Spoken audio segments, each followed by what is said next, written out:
Hello, everyone. This is CRISTIANA, ELTRAYAN, your host and facilitator for the Pranic Consciousness Summit.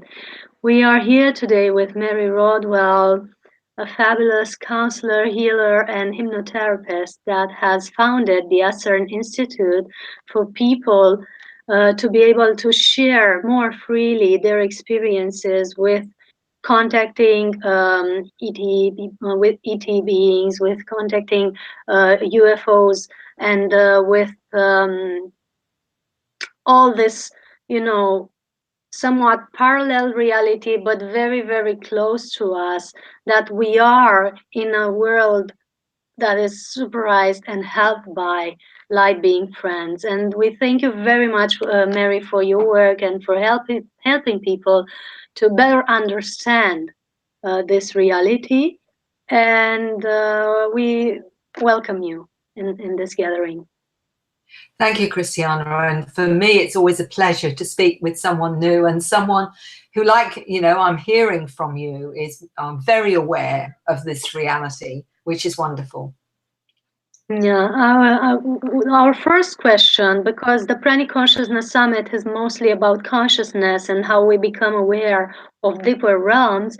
Our first question is, how did you get in contact with this reality? Was it always a knowledge for you, or did something happen that has led you into this realm? It's a very good question. I think all my life I've been seeking answers to the mysteries. Why are we here? What's it all about? And I was brought up in a very traditional Christian background. So I was already exposed to my spirituality, but not in the way that ultimately I ended up being.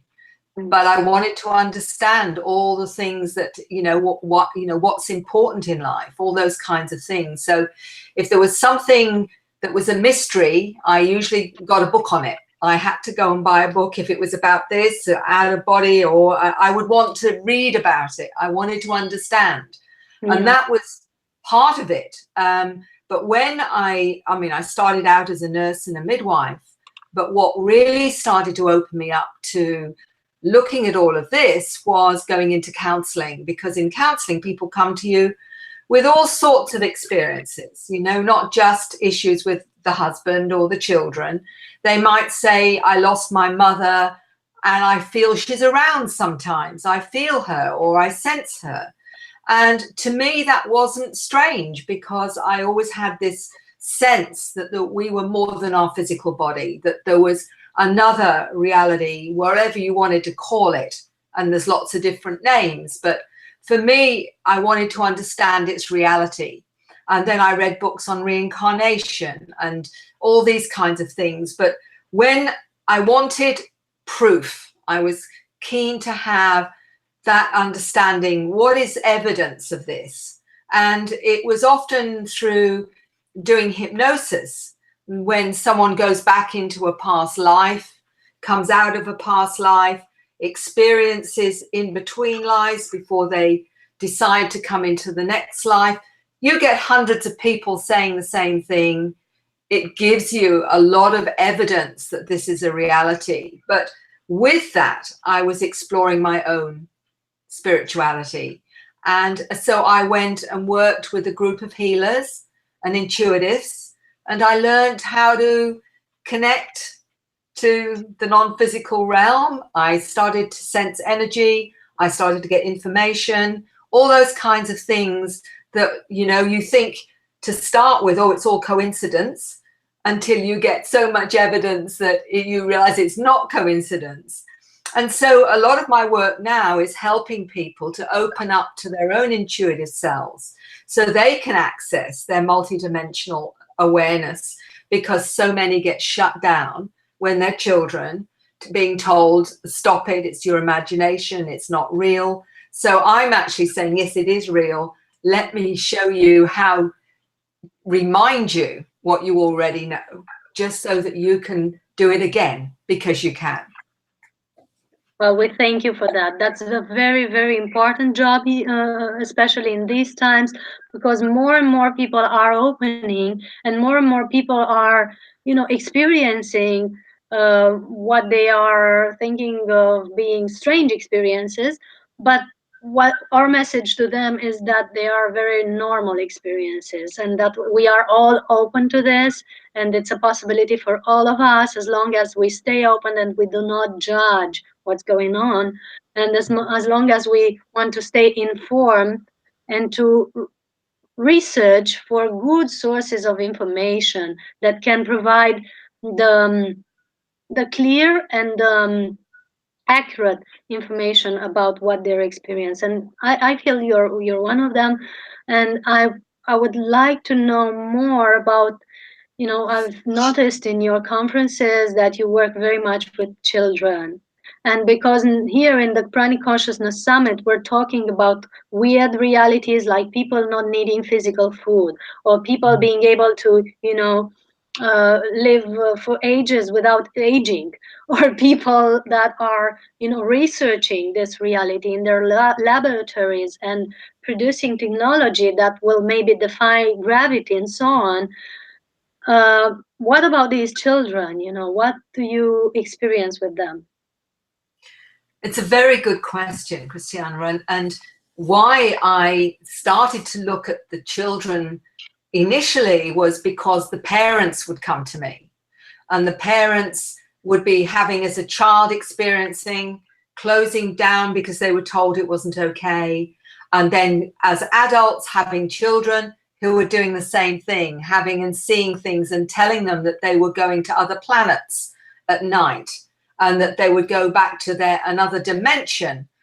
For example, I spoke to an 8-year-old who asked her mother to talk to me, saying that she wanted to tell me about going up on the spacecraft because on the planet she was taken to, she was shown how to levitate, how to use her third eye and her psychic abilities, and was shown genetic engineering. And she was excited to tell an adult who she knew would hear her. And this is what is happening with a lot of these children. They're talking about going to other dimensions, their planet where they came from in a previous life. They may talk about their abilities, like being able to communicate with animals or even rocks and crystals, talking about, communicating with plants. One young 8-year-old was explaining she has the ability to affect the wind, for example. Now, these are, very, very hard for most adults to hear because it seems so incredible. But, what I'm understanding is these are the new generations of evolved human that are coming in fully awake to their abilities. And they say they've come in with a mission. They've come in with a job to do. They've come to teach the adults the real way to live, how to create a harmonious ecology, harmonious habitat for the planet. One 17-year-old who I write about in my book told me he was an ecological engineer from Arcturus. He was an ambassador, and he spoke Arcturian, and he said it was to create habitat that was in harmony with the planet. He was an ecological engineer, is how he called himself. So this is, not just, I see spirits or I see energy fields. This is an in-depth awareness and a wisdom. These are young avatars that have come in to help this planet. And this is what I'm hearing with these new children. And they're everywhere. They're not just one or two here and there. They are everywhere, on every continent of this planet. And they all say the same thing. They've come to help, to change the system, to help us evolve into a more aware human. Yes, I can confirm that, Mary, because I've also written this in a book called Your Harmony Woman, where we advise women to open up to their children and learn from them, and be open to what they came to bring, and to heal with the help of their children. And we give details on how to to take care of them and to nourish them, and to not overfeed them and to not block them in any way, because they have to keep their abilities open and they have to be able to stay connected. And that's exactly what you're sharing. And I was going to ask, what's the name of your book? Because you've also written about this. The book is called The New Human, Awakening to Our Cosmic Heritage, because that's what's happening. We are not just realizing we're having a human experience. All of us have come from the stars. We've incarnated from not only other human lives, but lives on other planets, other dimensions, other forms, other forms, not just only in humanoid form. We could have been at other times from animals to all sorts of things. So the children tell me, and they explain to me this themselves, that they're aware that they've come from other forms, that it's consciousness, that it's our essence. Interestingly, a 9-year-old explained to me that she said, people have the wrong idea of God. She said, because God isn't male or female. It's a consciousness from Dayland, she calls, where the love and the light live, and she calls it an ultra-terrestrial. That's fabulous. And said we all come from there, and we come to experience, and then we make our way back as we learn and we grow and we experience. So it's a completely different, more universal way of understanding, evolving awareness, evolving consciousness. And we're all linked, of course. I believe we're all linked together in that journey, all helping each other to grow and to be part of that collective as well. So for me, it's fascinating to make sense of what initially seems a very boring 3D existence, where you get born, you go to school, you have kids, you know, you grow old, and you can't, you know, and then you lose your mind and you leave. It doesn't make any sense at all. Yes, exactly. Exactly. It's a very bad programming. We have to get rid of that. It doesn't work anymore. I'm also saying that it doesn't work like this anymore. What is beautiful about this is, and one of the things that is the problem with schooling on this planet, and one of the things that the young 9-year-old was telling me, and she said, is that school programs you out of your light, she said, and the teachers just press the keys. Wow. So what we're really saying is that this 3D education is not helping us evolve, because it's a limited program that doesn't reflect the true nature of who we are and our essence. And so we need a new way of supporting these children, where they can show us their awareness and we can learn from them. So we create the environment for them to grow, to help us to help them change what needs to change on the planet. And that has to happen at some point, because the old system isn't working. A lot of these children get depressed. They don't want to go to school. They know it's not accurate, because they're learning multidimensionally. They're being taken and being taught on spacecraft or on planets, and they're far more advanced knowledge. That's right. It's advanced knowledge, and it's everything to do with higher physics, cosmology, origin of the species, where we're from, the true nature of the dimensions and our reality. All those things get taught multidimensionally on another level, another syllabus than the one that is on this planet, that isn't accurate and just limits and is limited and limiting to our reality. Yes, it's very true. And also here in Romania, we're trying to create a system of extra schooling or extracurricular activities, a program called Energy and Harmony, which was presented in schools as well, you know, as a volunteer program, where we were teaching children about how to manage their energy and how to manage their food intake so that they stay connected, and how to play even.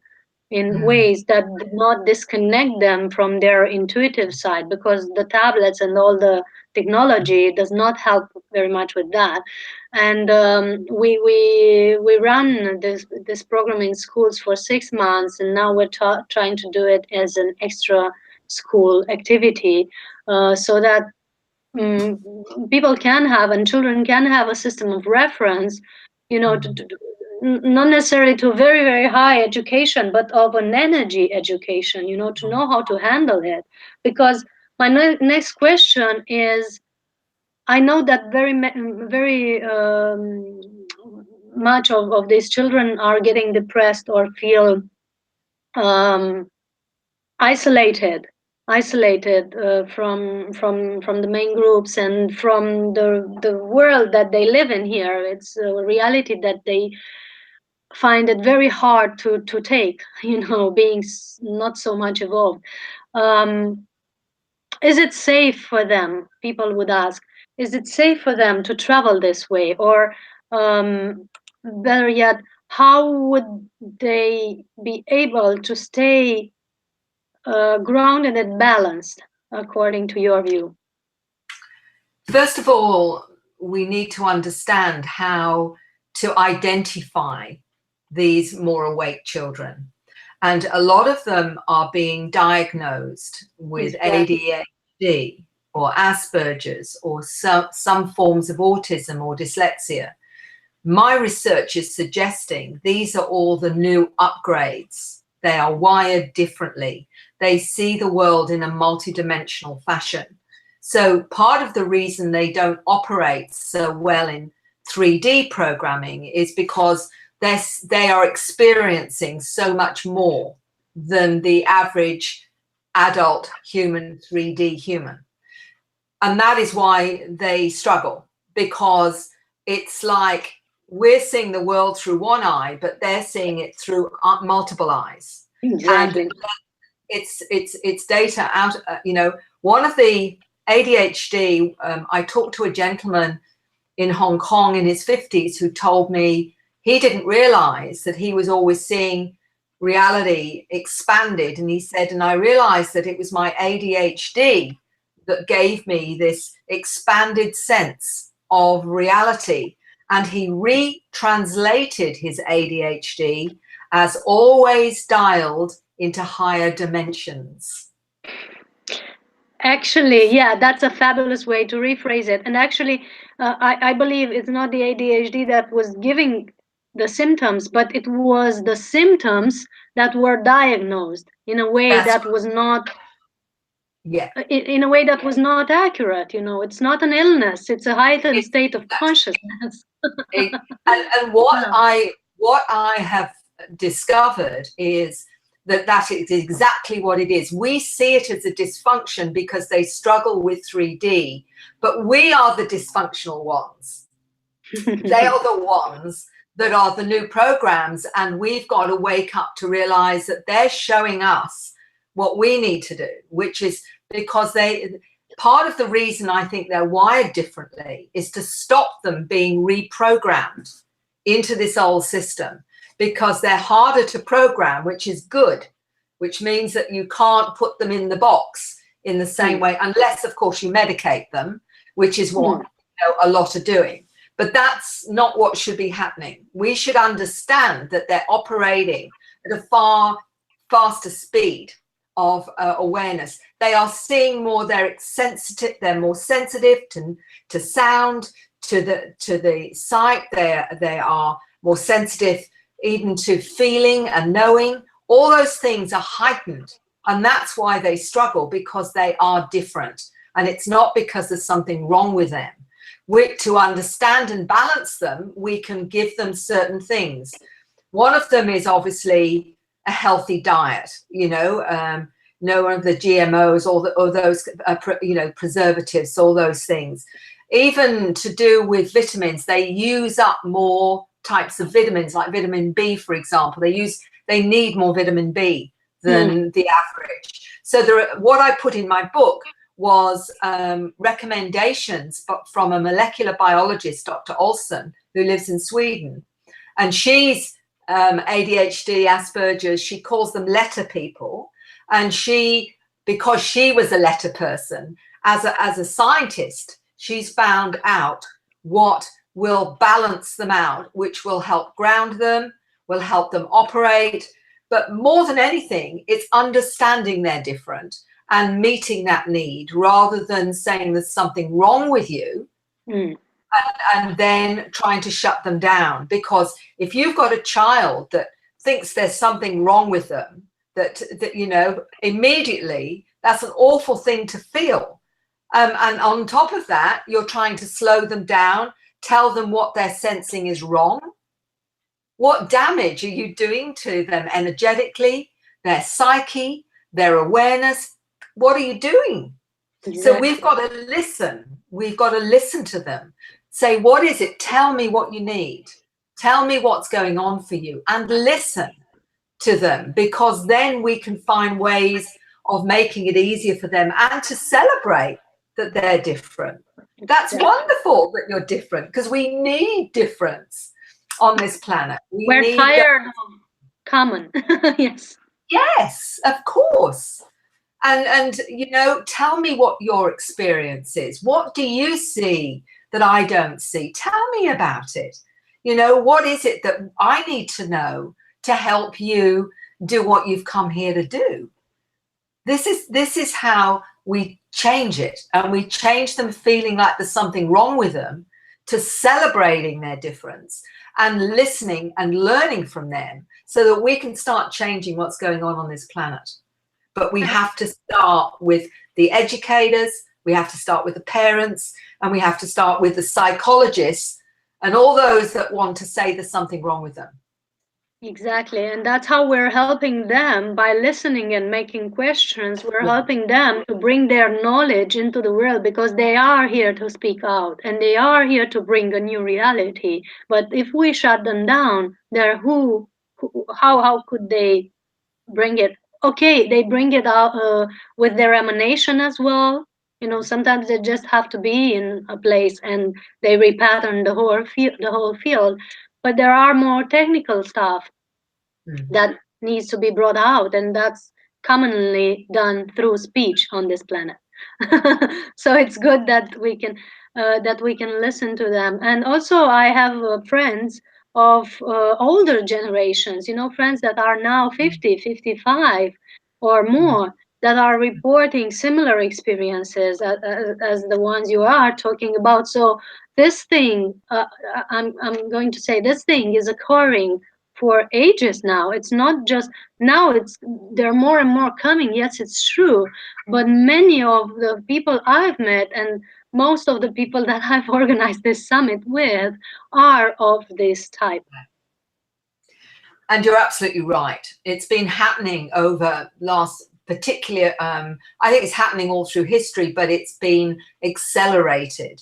I was in Norway about 3 years ago, I think it was now.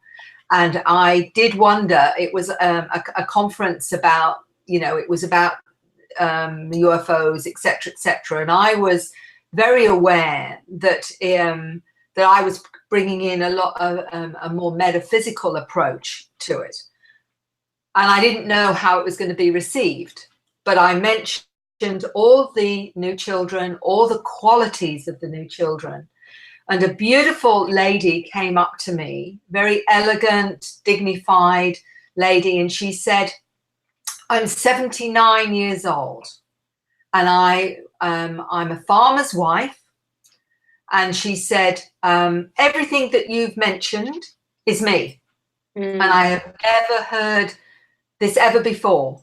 This is the first time I've heard everything I've experienced from anyone. 79 years old. Exactly. And she said, I'm a farmer's wife, and nobody understood how I could call the sheep in with my mind. Yes. And yes. For her, yes. Yeah. For her, it was a revelation, a wonderful sense of peace, a sense of finally being acknowledged after nearly 80 years of life on this planet, the first time to hear she's okay. Exactly. And I was going to say that because I also work with people as therapist and public speaker. It's so freeing and Yeah. so liberating and so um, opening. It's like their heart starts to shine when they hear that there are literally more people, much more people that are of the same. And it's that sense of being a part of a community finally that it's really healing for the children but also for the adults that have experienced seclusion or being misunderstood or being not listened to or being not able to speak about their experiences apart from very very small circles of people. And that's mainly what our work is about, I guess, opening up people to this reality that is actually not um, a small reality. It's actually so vast and spread all over the planet. And it can be encountered not only with the healers and the counselors and the people that are having an active role in this domain. It's actually with people from all realms of profession, with people working in post offices and in public services and Mm. everywhere. It's like incarnated angels everywhere. That's how I call them, but I know what they are. Yes. Yeah, and you're absolutely right. I meet nurses that are aware they're star seeds. I meet midwives who say, I'm a star seed, I'm birthing stars children.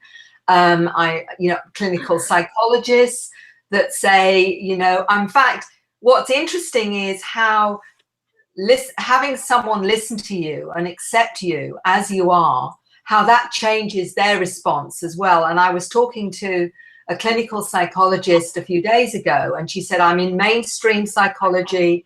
I get all these different clients, adults, and I see children that really should, I know are different and what have you, but it's very hard because I'm in mainstream psychology. And she said, but I'm having all these experiences, and whatever. And she started to share some of her experiences. And I said, well, that's wonderful. She said, but what can I do? Knowing all of this, what can I do? And I said, well, maybe you can start finding out with the ones that come to you, who maybe is afraid to say things that they really want to say, because it's up to you to see if you can make them comfortable enough to say what they need to say.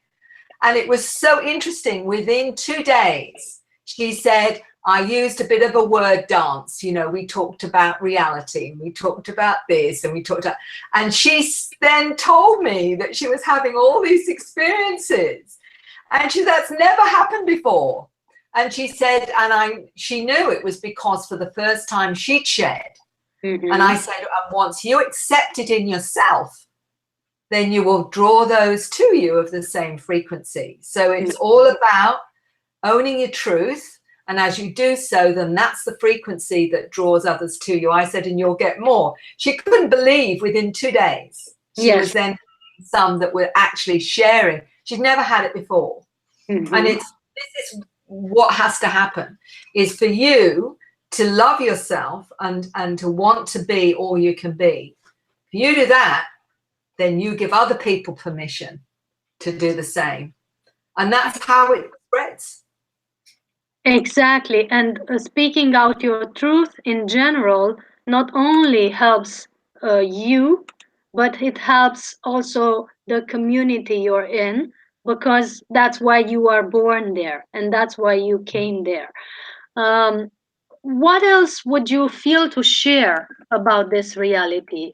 What are some peculiar cases that you had? And I'm also wanting to ask about, the summit has started as a way to inform people that there are people on this planet that do not need physical food as nourishment. I don't know if I'm sure you are aware of that because you've probably met some of them in different realms. And we literally interviewed many people who did not use physical or did not need physical food for even more than 10 years. So clearly they are tuned into a different reality, or a different way of nourishing Yeah, themselves. Have you ever met, and we've also met children, that have only had breast milk and then nothing. They couldn't eat normal food. yeah. And they're 12 or 13 years old now, and they're very healthy and happy and smart and so on. Did you happen to meet any of them? What is your opinion on this? Actually, I've known for a long time those, the breatharians, and I actually met one in Hawaii. But what's been interesting is there are two things that come up with what you're telling me. One of them is to do with walk-ins, and this was a walk-in soul where I met the lady who was in her 60s and told me that she remembers walking into a three-year-old girl's body from a cylindrical craft. She was 9 foot tall, blonde hair, blue eyes. She absorbed food through the skin, and that she spoke telepathically. And it was difficult for her in a human body because she had to learn how to talk and she had to learn how to eat because she'd never done that before. Yeah. And so it was quite traumatic for her. But she came in as a kind of undercover agent, she said, to report back to the family. But interestingly, recently, I met a lady who said her son refused anything but breast milk till he was 4 because he couldn't eat human food. He told her he couldn't eat human food. And she tells me that she walked into this body. She's got 4 children. She walked into this body 6 months ago from the 13th dimension. So she's ET. And then when she talks, it's we. And we're doing this to get people on this planet used to connecting and talking to us in a form that doesn't frighten you. But in fact, we're not from here. She's from the 13th dimension. And she does wonderful healing with frequency and language and what have you. And I think we've just got to start realizing that the soul can come from many places, and it may relate to that place more than it does being human. We have to understand that we've got lots of beings on this planet that aren't really human, that Exactly. they come from other places. Exactly. So we've just got to get over the fact that, this whole thing about being protective of human beings, when in fact most of us come from other places in the stars anyway. So none of us are actually really human because we're all from somewhere else anyway. So, Yes. we've got to come to terms with that and say, well, okay, as one 8-year-old said, Mum, we are the aliens, is what she told her mum. So there you go. So it's not such a big deal after all, is it? Exactly. And what we are sharing is that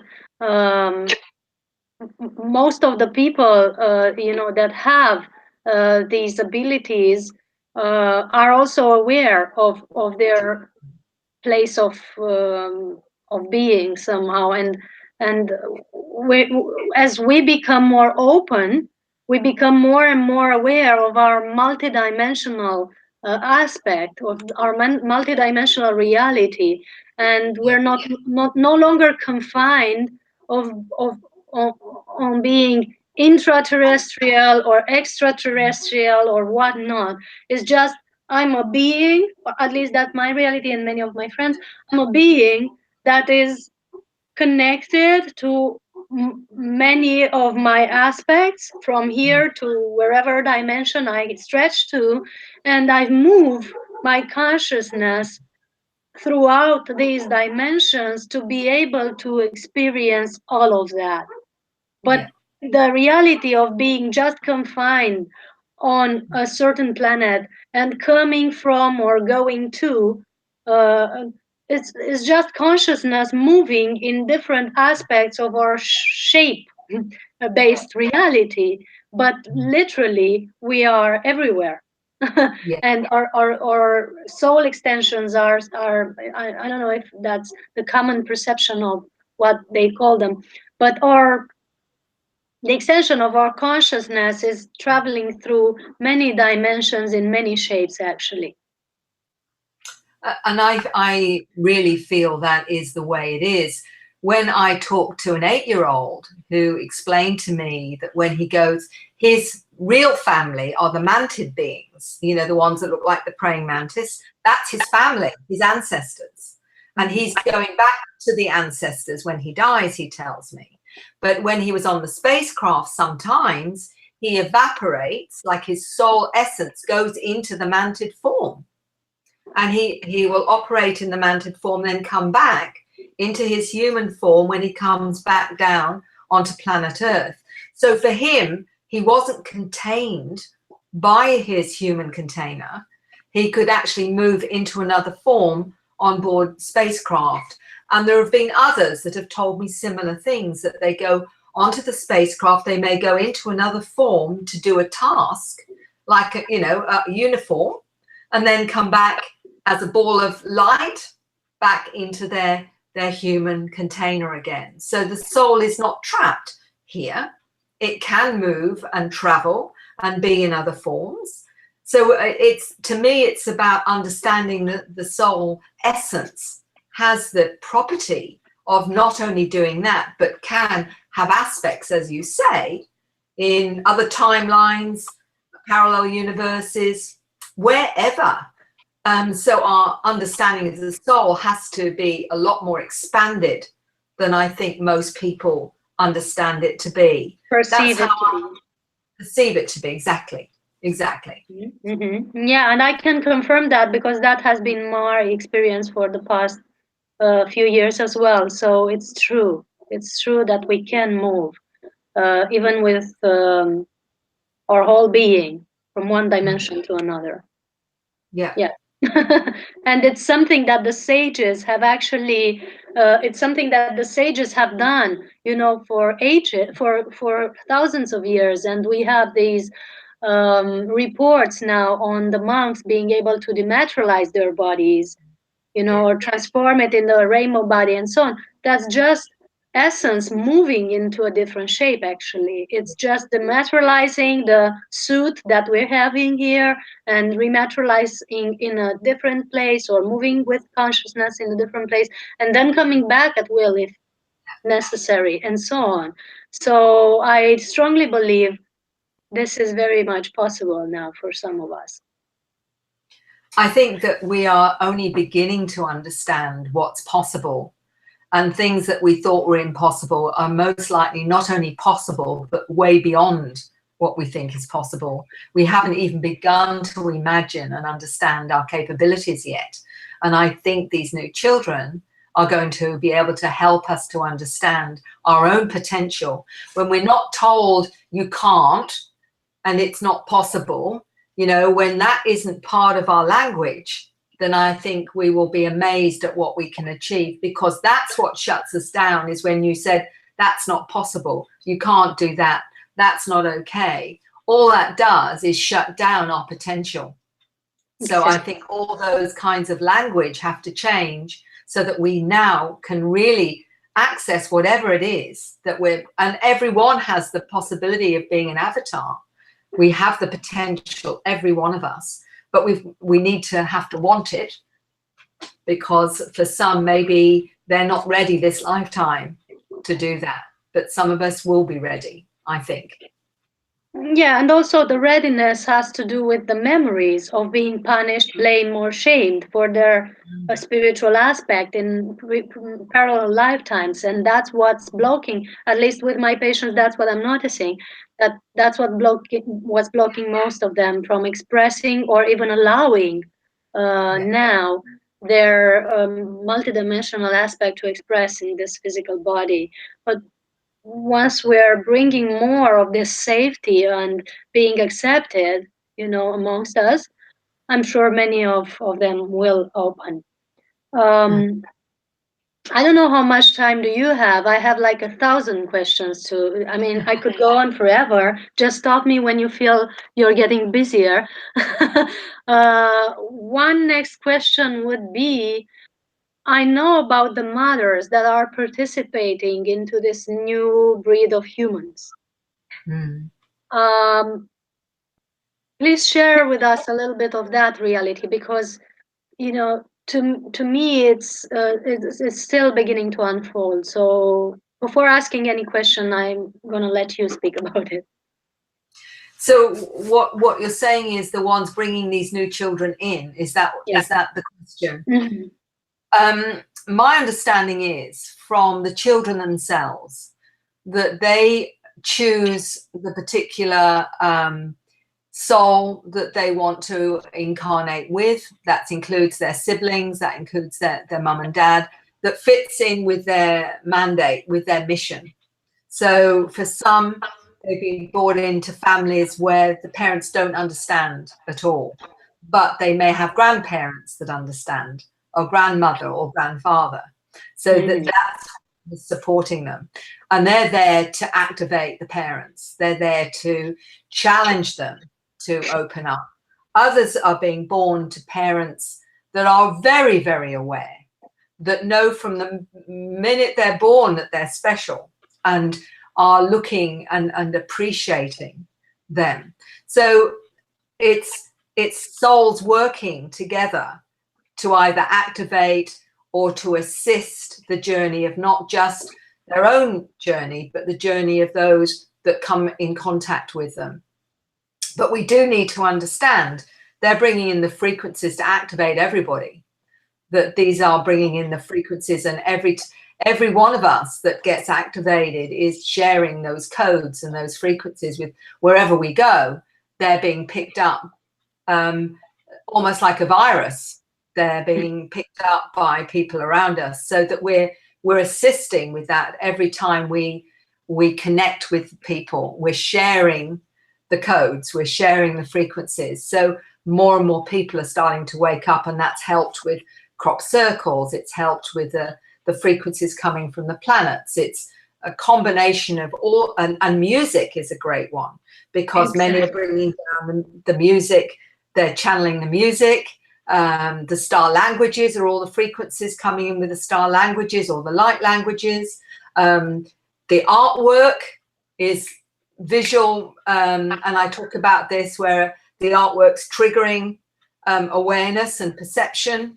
A lot of the star kids are doing amazing artwork that people say, "Oh, isn't that wonderful?" And it's working on their frequency. The children with these beautiful voices that we're seeing on many of the shows, and they're saying, "Oh, this 11-year-old, listen to this 11-year-old." They don't realize that she's bringing, or he's bringing in the frequencies, and we're saying, "Oh, isn't it beautiful?" But we're all being raised by listening to those frequencies they're bringing in. So there's all these different ways, the scripts, the symbols, the writing, all of that is triggering people on many different levels. So we are being given it from every different aspect, so that we are all exposed to that. And of course the different vortices, the portals that are going to certain sacred sites. All those things are those frequencies. So we've got it coming from all these different levels, which is enabling us all to be, as a collective, awakened, if we want to be. So to me, it's a wonderful program, multi-level program, that's enabling us to be, if we want to be, ready for that next step of our evolving human. That's wonderful to hear. And also that, because you mentioned the sacred sites, as I was sharing earlier, my experience with this is that um, there's a lot of UFO presence at the sacred sites along the globe. And I literally see the ships and how they're working. So, um, what's your perception of that? How are they working with our sacred places on the planet? How are they contributing, and why is there more activity in the sacred sites than elsewhere? I think there's probably multiple programs for why they're in certain sacred places, and some of it will be because they're portals, and so they're coming in and out anyway. Yeah. And they're I think activating other portals as well. I think that's part of the job, is activate or bringing their human family in to work with them. I know a number of beautiful souls that do just that, like yourself, that go to clear portals or to react, Exactly. reactivate. Reactivate. That's right. That are going to different places around the planet and doing that. So, and I think that maybe they come because they're part of the family. Okay. Yes. That makes sense. Yeah. So they're coming because you're part of them. So it would be why they're there as well. They're supporting you, letting you know that they're there. They're giving you that extra encouragement. They probably pick you up and give you a nice welcome and then put you back down again, and all of this. So to me, that would be part of the reason why they do it. Yes, thank you very much for sharing that. I feel that's very much true. And I know that the portals or the energy vortexes all of the planet are like an easy access point, to be able to set a frequency around the planet. For example, with the Pranic Festival in Romania that we're organizing in August, we're always doing this, and all over the planet, the festivals have been in a very important energy vortex. And when I look, I not only see, UFO presence, greeting and cheering, but also how the frequency that we're setting with our meditations and work, the frequency is so easy to grid around the planet from that specific portal that is interconnected with the others. And probably it's that they're also setting certain frequencies through that grid in the same way. Maybe I'm just perceiving that as we speak. I never thought of that before, but it might be why they're also there. Okay. What else would you like to share with us? I leave you to. Well, I think that the final thing I'd like to say is, first of all, thank you for inviting me to share, because without individuals like you, I wouldn't have the opportunity to talk about what I've learned and what I'm still learning. And to also, because of the hard work you put in to make this available, I want to honor you for all the time you put in to actually make it available. And that is as important as anything that I'm saying or doing, because without that, I wouldn't be able to do this. So I want to thank you for that and for your service, all of that. Secondly, I just want to say one thing. We're all here to grow and to learn and to be the best we can be. And the only way you can really do that is to love yourself and all the things about you that are different, that challenge the system. Embrace them. If you find that you think differently to someone else, well, that's brilliant, because it means that you're honoring yourself, because we're not all meant to be the same. None of us are meant to have the same experience as someone else. And if you really want to do yourself and the planet a favor, own who you are, share your truth, be yourself, challenge everyone that doesn't like you being different, and enjoy being different. Because I took to getting to nearly 50 to do that, and that's too late. You want to do it a lot earlier. So be as different as you can be, because that's the only way now we're going to change things, with everybody being different and being themselves. So that's the most important thing of all, just being yourself and loving yourself. Thank you so much. And I really feel this is a very, very important message for humanity now. So thank you for being tuned in and sharing it, as loud and clear as possible. And we thank you so much for your presence. I'm so tempted to ask, where are you from? But, whatever you feel to share. Well, and and so on. I mean, there's like 1,000 questions that maybe require a next interview or so, because there's so much knowledge that you have, and we're grateful for you bringing it out. Oh, it's a pleasure. Blessings to you all. Take care. Blessings. Blessings.